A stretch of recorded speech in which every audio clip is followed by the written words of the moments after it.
యుద్ధం వల్ల ఎంత ఎఫెక్ట్ అనేది కూడా ఈరోజు ప్రపంచ దేశాలన్నీ కూడా చాలా ముక్తకంఠంతో యుద్ధం వద్దు శాంతి కావాలనేది కూడా చాలా మంది మేధావులు అందరూ కూడా అన్ని రాజకీయ పార్టీలు కూడా ముఖ్యంగా వామపక్ష పార్టీలు కూడా యుద్ధాన్ని ఆపాలని చెప్తున్నారు.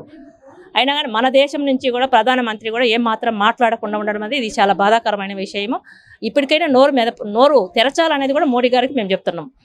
ఈరోజు యుద్ధం వల్ల మన భారతదేశానికి చాలా నష్టం జరుగుతూ ఉంది. ఇప్పటికీ చాలామంది హోటల్స్ వాళ్ళందరూ కూడా చాలామంది మూసేసే పరిస్థితి ఉంది. ఈరోజు గ్యాస్ దొరక్క చాలా ఇబ్బందులు పడుతున్నారు. ఈరోజు ప్రకటన గత 4 రోజుల నుంచి ప్రకటన కేంద్ర ప్రభుత్వం ఇస్తుంది.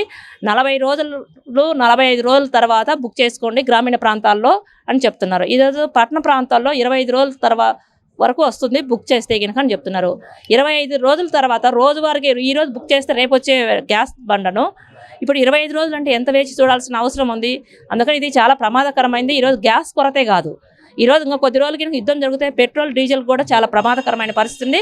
అది కూడా రాకపోతే కనుక మొత్తం దేశం అంతా కూడా కొలాప్స్ అయ్యే పరిస్థితి. ఇప్పటికైనా యుద్ధాన్ని ఆపాలనే శాంతి కావాలి.